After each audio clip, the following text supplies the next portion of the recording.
el centro del Caribe navega un verde caimán, donde el sol hoy no se apaga y todas las manos se dan. Han querido ponerle cerco con grandes muros de olvido, pero el eco del mundo ya está decidido. Cuba no camina sola ni en la sombra ni el frío, la abraza a la gente, la cuida el gentío. Escucha el latido de un pueblo que no dobla el lomo, en la isla del sol donde el miedo no tiene asomo. Nacimos de la llama, de la rabia y del honor, un pueblo patriota que no conoce el temor. Indómitos de cuna, rebeldes por herencia, defender la bandera es nuestra única ciencia. Si el norte ruge y amenaza con su acero, aquí hay un muro de pecho y de cuero. No es solo tierra, es la sangre y la idea. Quien quiera invadirnos, que sepa ahora pelea. Cuba no está sola, la cuida la historia. No podrán borrar su luz ni tampoco su gloria. Donde el imperio manda el estruendo y la guerra, Cuba manda a sus hijos a salvar la tierra. No pasará el odio, no pasará el cañón. Aquí hay un escudo de puro corazón.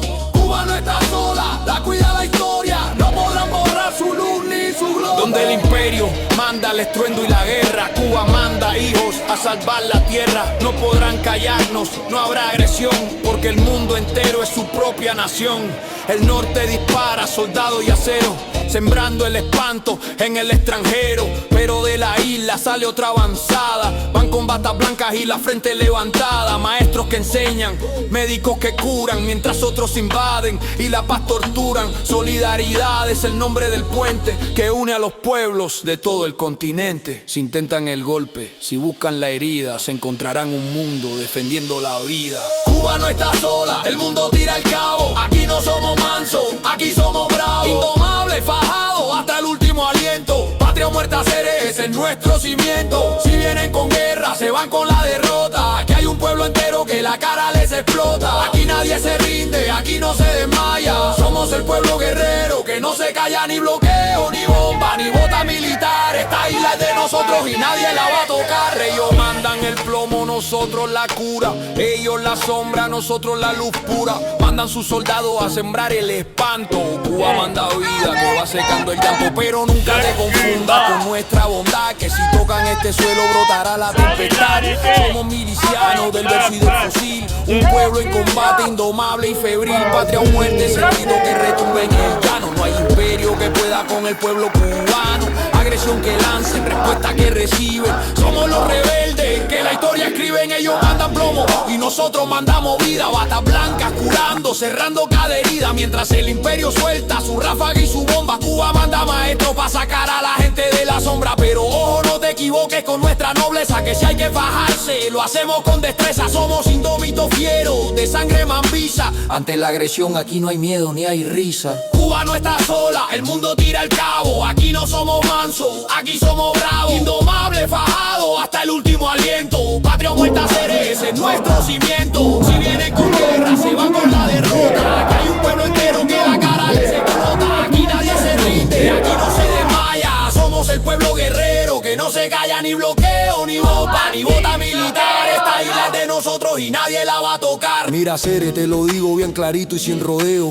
Aquí no nos marean con su cuento y su fogueo. Quieren venir de guapo con drones y con alas, pero se van a dar contra una pared de balas. Somos rebeldes de pura cepa, gente de pelea. Aquí el que se resbala con el pueblo se choca y se marea. Soberanía, eso es sagrado, no se toca. El que intente entrar se va con la mano en la boca. Cuba no está sola, el mundo nos abraza, pero aquí adentro el patriotismo es la brasa.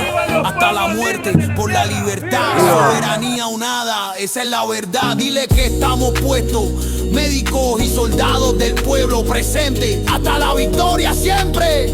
Cuba es una candela que no hay quien la apague. Oye, que esta historia no es de ayer, él es un árbol de siglo con raíces de poder. Llevamos la pluma de Martí en cada verso, un faro de luz que ilumina el universo. Él nos enseñó que patria es humanidad, pero también a no vender. Amar nuestra libertad. Si el Yuma se pone guapo y busca la pelea, aquí está el titán de bronce pa' que vea. Con el machete de Maceo en la mano alzada, la protesta de Baragua sigue aquí multiplicada. No aceptamos pacto que nos quiten el honor. Aquí se pelea con furia y con valor. Y si de guía se trata, el comandante va adelante. Fidel nos hizo libres, firmes y gigantes. Él nos es acá a vencer lo que parece imposible, a convertir la fe en un escudo indestructible. Mando médico y maestro, sembró vida y conciencia.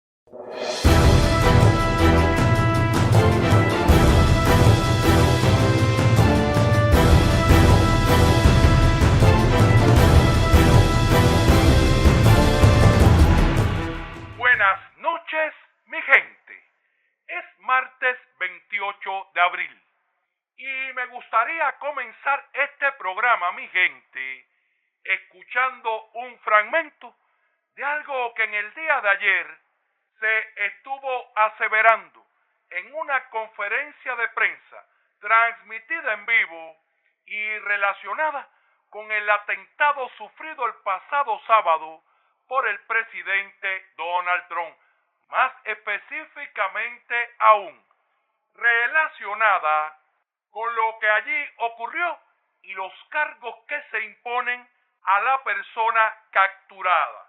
Les aseguro algo, mi gente, a continuación en este programa haremos un análisis que les aseguro se tornará bien interesante y que además tiene muchísimos puntos de conexión con Cuba.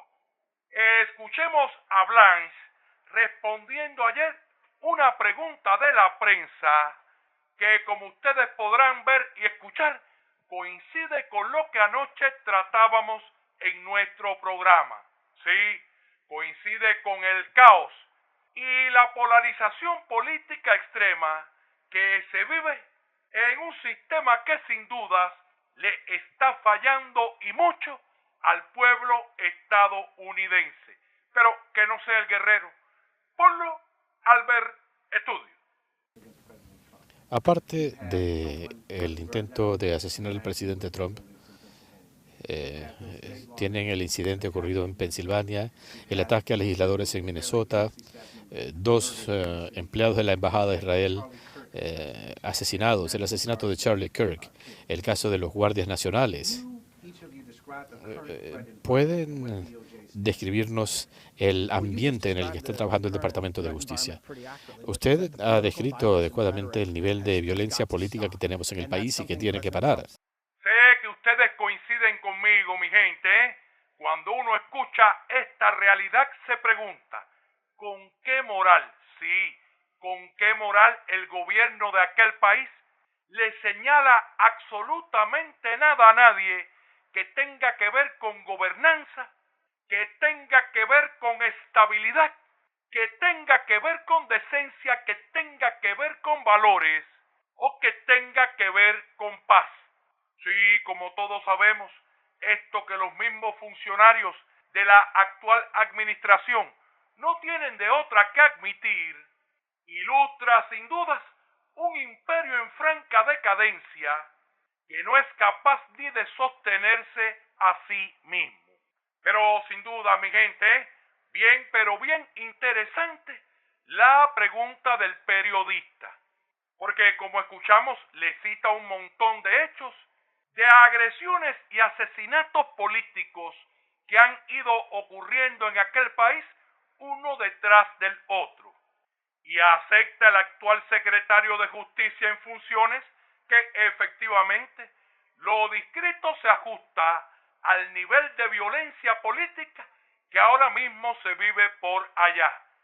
Usted ha descrito adecuadamente el nivel de violencia política que tenemos en el país y que tiene que parar. Él dice que tiene que parar. Sí, ese es apenas un cumplido, porque todos sabemos que lejos de parar, todo pinta a que sea creciente más. De hecho, mi gente, como hemos visto y escuchado durante las últimas horas, este último hecho, lejos de constituirse en algo que provoque un llamado a la paz y a la mesura, es exactamente lo contrario. Lo único que está provocando es exacerbar aún más esa violencia política y esa intolerancia que ahora mismo se vive en aquel país. Y alguien se pudiese preguntar, pero Guerrero, ¿tú estás de acuerdo con eso? Por supuesto que no, mi gente.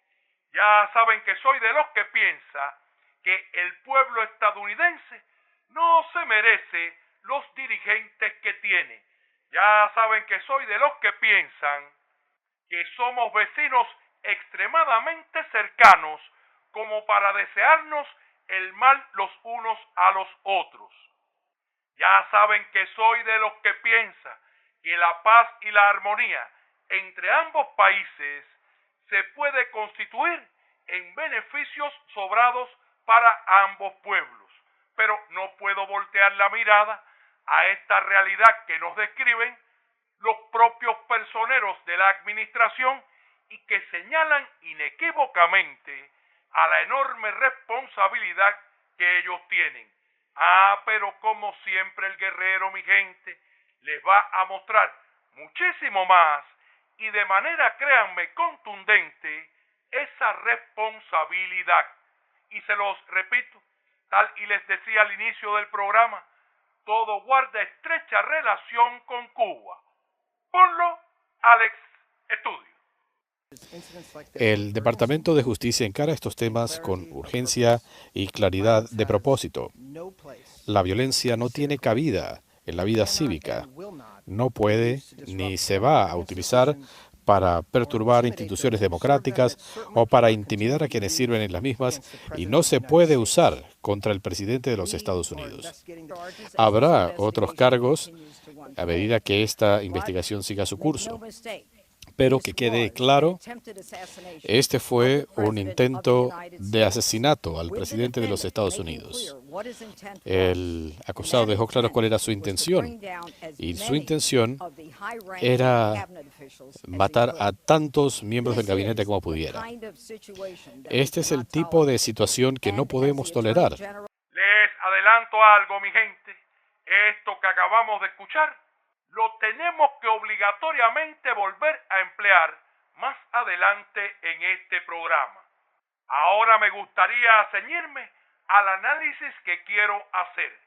Y le voy a pedir a Alex y Albert Estudio que vayan colocando en pantalla algunos de los principales conceptos que voy a estar exponiendo para una mejor comprensión del asunto. Bien, mi gente, Blanche nos acaba de asegurar que el Departamento de Justicia estadounidense y el gobierno de aquel país sostienen que la violencia no tiene cabida en la vida cívica. Es así, ¿verdad? Ni se va a utilizar para perturbar instituciones democráticas o para intimidar a quienes sirven en las mismas. Y no se puede utilizar contra el presidente de Estados Unidos. Sí, mi gente, lo dejan bien en claro. Ni la violencia tiene cabida en la vida cívica, ni se pueden perturbar las instituciones, ni se puede intimidar a quienes en ellas sirven, y mucho menos se puede ejercer esa violencia contra el presidente de los Estados Unidos. Ya se los decía a mi gente, estos mismos conceptos los volveremos a emplear en este programa. Pero en este momento me gustaría mostrarles el enorme choque moral que esto provoca. Sí, mi gente, en esto que acabamos de ver y escuchar, se nota de inmediato un serio conflicto moral, por cierto, extremadamente profundo, y se muestran también múltiples contradicciones en la política exterior e interna de los Estados Unidos. Sí, mi gente, porque para nadie es un secreto, precisamente en aquel país pululan las amenazas de violencia estatal. Sí, esos a los que hoy dicen proteger son los primeros que ejercen todo el tiempo, repito, la violencia estatal. Sí, mi gente, un país cuyos dirigentes anuncian y celebran el asesinato de otros líderes y personas. Un gobierno que ha normalizado la violencia como herramienta política. Pero hagamos algo, mi gente. ¿Qué ustedes creen? Recordamos apenas algunos pasajes que demuestran lo que estoy diciendo. Ponlo, Albert Estudio. Para que ustedes lo sepan. Las amenazas vinieron desde el primer minuto que ellos secuestraron al presidente. Nos dieron a Diosdado, a Jorge y a mí 15 minutos para responder, si no nos iban a matar. Sí, mi gente, este episodio nos recuerda algo que efectivamente aconteció y también fue reconocido por los dirigentes estadounidenses. Después de secuestrar, sí, de nada más y nada menos secuestrar a un presidente legítimamente electo en un país soberano, después de hacerlo no les bastó y amenazaron con asesinar al resto de los principales dirigentes de ese país. Dígame, mi gente, claro que es la violencia política en su máxima expresión. Claro que es la violación de las propias leyes estadounidenses en su máxima expresión. Haz lo que yo digo, pero no lo que yo hago. Como les decía, una contradicción moral de magnitudes épicas. Mire, mi gente, en las leyes internacionales está más que establecido que el intento de asesinato contra cualquier figura política, sea quien sea, debe ser condenado por la comunidad internacional y por todos los sistemas que se consideran éticos. Y les recuerdo, mi gente, todo esto está plasmado desde el derecho internacional hasta las doctrinas de la mayor parte de las religiones. Sí, atentar contra la vida de una figura política es un acto que atenta directamente contra la democracia y el Estado de Derecho. Y la condena a este tipo de actos tiene que ser clara e incondicional. Y como vemos, mi gente, y vamos a continuar viendo, es algo que desde aquel país se hace todos los días. Y es que, como les estoy demostrando, mientras ahora se condena la violencia individual contra Donald Trump, el propio Donald Trump ha hecho constantemente declaraciones que se constituyen en amenazas de usar la violencia de Estado, dígase militar, dígase la violencia económica extrema o incluso acciones encubiertas contra aquellos gobiernos que no les son afines. Sí, la moralidad de amenazar con acciones violentas desde una posición de poder estatal y nada más y nada menos que contra otros líderes soberanos es altamente cuestionable y, como les decía, viola todos los principios internacionales. Bueno, mi gente, quiero recordarles que incluso no les ha bastado con mandar a asesinar líderes extranjeros, sino que además han salido a celebrarlo. Por favor, Albert Estudio. Yamenei, una de las personas más malvadas de la historia, ha muerto. No pudo evadir nuestra inteligencia ni nuestros sofisticados sistemas de rastreo, y en estrecha colaboración con Israel, ni él ni los demás líderes que murieron junto con él pudieron hacer nada. En un solo día, no solo la muerte de Yamenei, sino también el país ha quedado profundamente destruido, incluso aniquilado. Ahí lo tienen, mi gente, como les decía, celebrar la muerte del ayatolá y de otros dirigentes iraníes hace que se vea completamente falsa la indignación que ahora dicen sentir por el atentado contra Trump. Sí, esto es moralmente incompatible y, por supuesto, refleja una lógica tribal y de poder y no una ética universal de respeto a la vida y a la legalidad internacional. Como les decía, esto solo sucede en los sistemas políticos que están en franca decadencia y en una robusta crisis moral. Pero mi gente, para nadie es un secreto que lo mismo han hecho contra el presidente cubano y contra nuestro pueblo, sí, contra todo nuestro pueblo, porque en primer lugar, todo nuestro pueblo sufre la violencia económica extrema que ahora mismo se aplica contra nosotros tras más de 6 décadas de bloqueo, recrudecido ahora a todo un cerco energético. Huelga explicar aquí las consecuencias humanas del mismo, porque todos las conocemos de sobra y porque además esas terribles consecuencias humanas se constituyen entre los objetivos que ellos han perseguido con dicho cerco petrolero. Pero hagamos algo, mi gente, recordemos lo que congresistas de aquel país, que por cierto, han apoyado con manos y pies el citado cerco han tenido que reconocer. Ponlo, Alex, estudio. También es verdad que los Estados Unidos están en una posición donde le ha cerrado todos los cargamentos de petróleo que llegan al país. Y entonces corremos el riesgo de que los Estados Unidos lo acusen de ser el malo de la película, que toda la vida ha sido así, que entonces está haciendo que los niños cubanos no coman, lo cual es cierto. Pero... Claro, mi gente, claro que todos ellos lo saben. Efectivamente, uno de los objetivos principales de dicho cerco es tratar de matar por hambre a todo un pueblo y especialmente a sus niños. Pero les propongo algo, mi gente, sí, después de ver y escuchar cómo ellos reconocen los objetivos marcados de todo este bloqueo, ahora vamos a escucharlos precisamente promoviendo, incitando y pidiendo más asfixia. Sí, veamos estos fragmentos, mi gente, de violencia económica extrema y pública, desde las élites de poder estadounidenses contra un pueblo noble y valeroso como el cubano.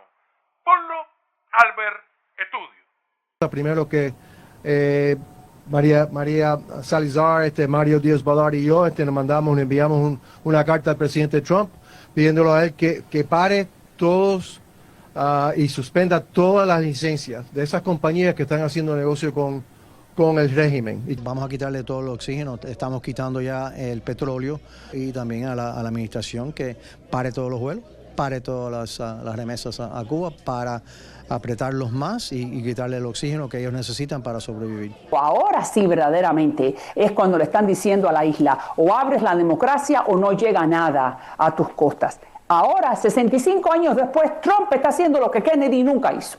Dígame, mi gente, díganme si eso que acabamos de ver no es violencia política y económica pura y dura. Dígame si el secretario de Justicia en funciones de los Estados Unidos puede convencer a alguien de que, oiga, supuestamente la violencia no tiene cabida en la vida cívica de aquel país. Pero les propongo ahora a mi gente recordar otra muestra de cómo los mismos que hoy exigen la aplicación de las leyes han vivido completamente al margen de ellas y muy por el contrario han promovido la ley de la selva. Ponlo, Alex, estudio. El presidente de Estados Unidos, Donald Trump, anunció que la flota naval desplegada en el Caribe interceptó, atacó y hundió una embarcación cargada de drogas procedente de Venezuela. Ocurrió hace unos momentos y nuestro gran general, jefe del Estado Mayor Conjunto, que ha sido tan increíble, así que lo sacamos y lo verás después de que termine esta reunión. El secretario de Estado Marco Rubio informó en su cuenta de la red social X que, como acaba de anunciar el presidente, hoy las fuerzas militares estadounidenses realizaron un ataque letal en el sur del Caribe contra una embarcación de drogas que había salido de Venezuela. El polémico segundo ataque a una supuesta narcolancha en septiembre sí ocurrió. Lo confirmó este lunes la Casa Blanca cuando apenas ayer el presidente Trump confiaba en que no hubiera sucedido. Según el reporte original del Washington Post, el secretario Pete Hegseth había ordenado matar a todos, algo que el 2 de septiembre había incluido a 2 heridos que sobrevivieron al primer ataque. Sí, mi gente, sí, tal y hemos vuelto a ver. Han insistido en decirle al mundo que absolutamente cualquiera puede tomar la justicia por su mano.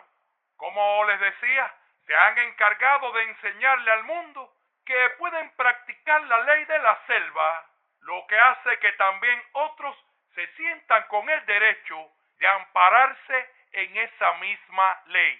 Mire, mi gente, no cabe la menor duda, incluso un día a usted no le extrañe que las defensas de algunos acusados por este tipo de hechos en Estados Unidos comiencen a demostrar la responsabilidad del propio gobierno de aquel país en la comisión de actos de atentado como el del pasado sábado.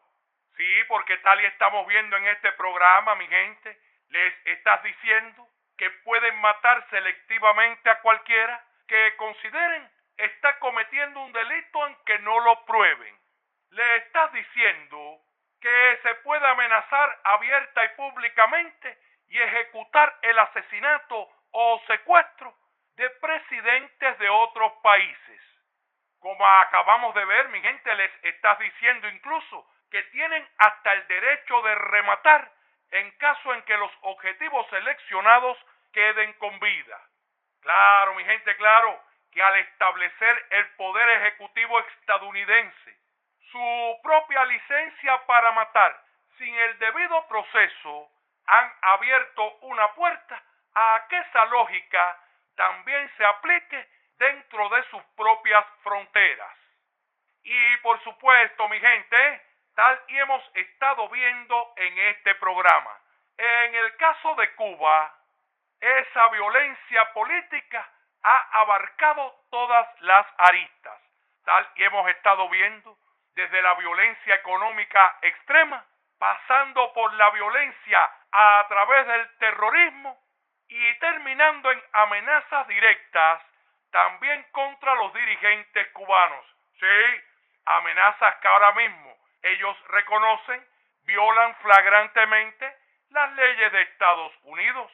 Recordemos. Ponlo, Alex, estudio.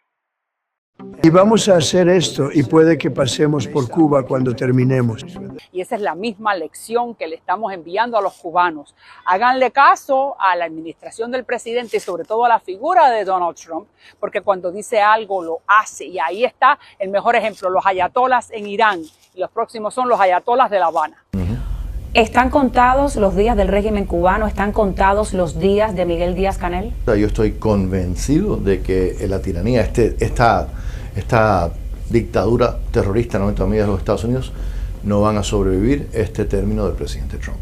Si yo fuera los miembros de esa dictadura, yo estaría buscando un lugar cómodo para exiliarme.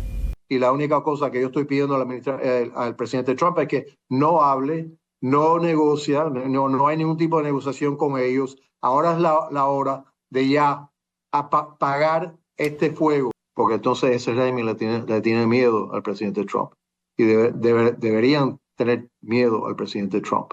Claritico, mi gente, ¿verdad? Sí, tienen el descaro de públicamente reconocer el haber asesinado a líderes políticos y religiosos de otros países e incluso emplean descaradamente esos ejemplos para amenazar a otros. Dígame, mi gente, dígame si esta gente posee un ápice de moral para hablarle absolutamente a nadie de violencia política.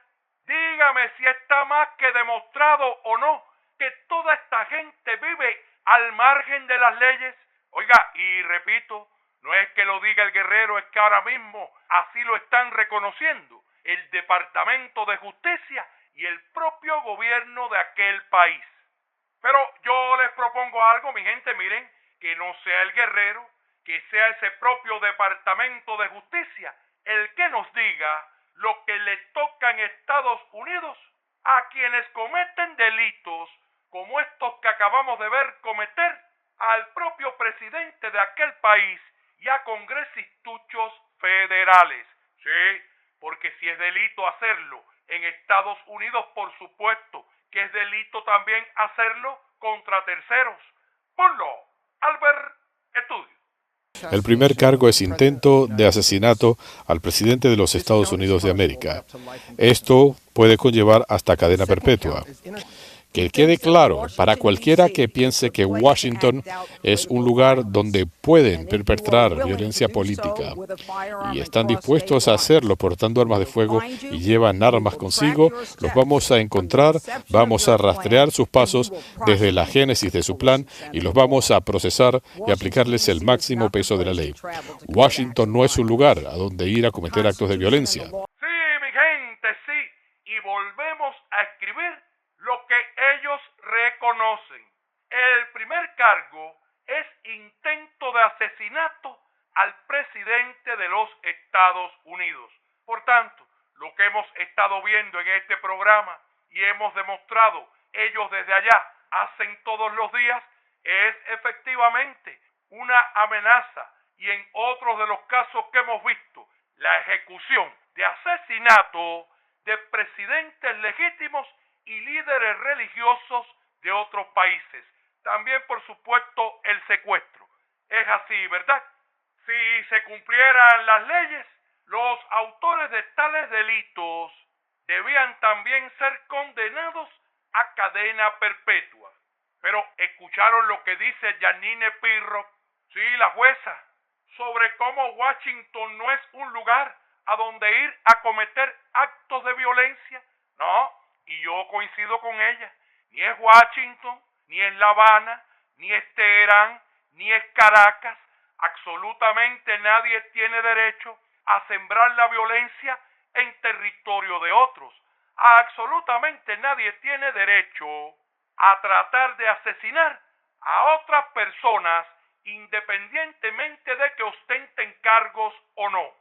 Y por cierto, mi gente, ya que ella está hablando del tema de la violencia en Washington y de cómo no van a permitir la comisión de actos de violencia, oiga, vale la pena recordarle a la jueza, tal y expresaba aquí hace un par de noches, que tenemos pendiente el esclarecimiento precisamente de un delito violento contra la sede diplomática cubana, en este caso el lanzamiento de cócteles Molotov. Y también les recuerdo que existe otro caso precisamente de violencia armada en el que el autor fue sobreseído de todos sus cargos, o sea, quedó completamente impune. Le recuerdo a la jueza que, oiga, no hay violencia buena y violencia mala, es simplemente violencia. Y que, por supuesto, este tipo de hechos, como los que acabo de describir, se constituyen en un punto negro en cuanto al tema que ella está tratando. Sí, no caben dudas. Lejos de ser un lugar donde esto no se permite, aquello se está convirtiendo en toda una panacea para los terroristas y los asesinos. Y no es que lo diga yo, ¿verdad? Se desprende del discurso de ellos mismos. Y por cierto, mi gente, como están hablando ahora de las armas de fuego, sí, del empleo de armas de fuego para la comisión de actos violentos. Escuchen esto y después comentamos, por favor, Alex Estudio. El segundo cargo es por transporte interestatal de un arma de fuego para cometer un delito mayor. Esto puede llevar hasta 10 años de cárcel. Y el tercer cargo es disparar un arma de fuego en un acto de violencia, lo cual conlleva una sentencia mínima de 10 años, máximo de cadena perpetua y consecutivas con cualquier otra sentencia que se imponga. Otro individuo, Ramonela Lacamol, cruzó fronteras estatales portando un arma de fuego con la intención de cometer un delito grave en Washington. Viajó desde el estado de Washington y ahora está encausado por el asesinato de Sarah Beckstrom, miembro de la Guardia Nacional, y el intento de homicidio de Andrew Wolf, otro miembro de la Guardia Nacional. A ver, mi gente, en esto que acabamos de escuchar, y también expresa la jueza Pirro, queda claro que cruzar fronteras estatales en Estados Unidos y portando un arma de fuego con la intención de cometer un delito grave en Washington lleva severísimas condenas, lo que por supuesto no ocurrió con el atacante de la embajada cubana. Y como también nos amplió Todd Blanche, el transporte interestatal de un arma de fuego para cometer un delito mayor lleva 10 años de cárcel. El disparar esa arma de fuego en un acto de violencia conlleva una sentencia mínima también de 10 años, pero puede llegar hasta la cadena perpetua. Entonces yo pregunto, ¿qué es lo que llevan los organizadores que ahora mismo gozan de total impunidad allí en la Florida de la incursión terrorista armada frustrada en Cuba el pasado 25 de febrero? No, ahí el delito es peor, porque violaron no ya las fronteras estatales, no, violaron las fronteras federales y en este caso con abundantes armas de fuego. Esas armas después las dispararon en aguas cubanas contra los guardafronteras de nuestro país, y como acabamos de ver y escuchar, eso también conlleva decenas de años de cárcel. Yo pregunto, ¿cómo es posible, repito, que los autores intelectuales de estos hechos continúen disfrutando en Miami de total impunidad? Ya se los vengo diciendo, es haz lo que yo digo, pero no lo que yo hago. Y por supuesto, todo esto se convierte en un boomerang, porque aquellos tiradores potenciales que hay en Estados Unidos, cuando ven estas cosas, se preguntan, ¿por qué no hacerlo yo si estos lo hacen y no pasa nada? Pero mi gente, me gustaría ahora ponerles algo que pudiésemos llamar, y entre varias comillas, una curiosidad. Sí, claro, yo lo llamo una curiosidad eufemísticamente, porque esto no es más que parte del descaro que emplean todo el tiempo en sus falsos discursos. Y ahora me voy a referir específicamente a la industria anticubana del odio. Sí, como todos sabemos, mi gente, en la parte mediática de esa industria han estado tratando de catalogar a los heroicos guardafronteras cubanos que enfrentaron a los peligrosos terroristas violentos armados. Oiga, increíblemente, los han estado tratando de catalogar como si fuesen unos asesinos. Escuchemos cómo ahora mismo se cataloga en Estados Unidos a quienes el sábado en la noche frustraron el citado atentado. Ponlo, Alex, estudio. Pero los hombres y mujeres que nos protegieron esa noche son profesionales, entrenados con un compromiso permanente con el imperio de la ley. Evitaron un ataque masivo que pudo haber sido sumamente grave. Salvaguardaron al país y deben ser aplaudidos por su valentía, la dedicación a su misión y por su sacrificio generoso en favor del país. Sí, mi gente, igualito que los guardafronteras cubanos. Eso sí, los nuestros salvaron aún más vidas. Los nuestros salvaron a cientos de cubanos inocentes que podían haber resultado víctimas de los atroces actos terroristas que esta gente ha reconocido venían a cometer en nuestro país. Por supuesto, mi gente, no cabe la menor duda, nuestros guardafronteras tienen un compromiso permanente con el imperio de la ley. Son muy buenos profesionales y también evitaron ataques masivos con los que se pretendía asesinar, repito, a cientos de cubanos inocentes. Ellos salvaguardaron nuestro país y ellos tienen que ser muy aplaudidos por su valentía, por su dedicación a la misión y por su sacrificio generoso en favor del país. Caramba, mi gente, si lo dicen Blanche y Patel en favor de los estadounidenses, ¿cómo no decirlo nosotros en favor de los nuestros, que lo que hicieron fue aún más loable?